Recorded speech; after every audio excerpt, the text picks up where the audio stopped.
5 types of motion. There are 2 types of motion in general. Uniform and non-uniform. Uniform, which means implies constant velocity in a straight line. And non-uniform implies acceleration. So,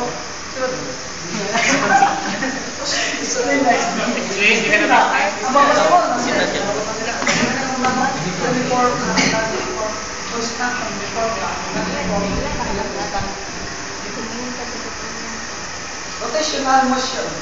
Rotational motion or angular kinematics is the description of the rotation of an object. The description of rotation requires some method of describing orientation.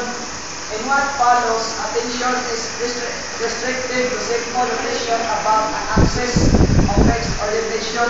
So we have 3 description of rotational motion.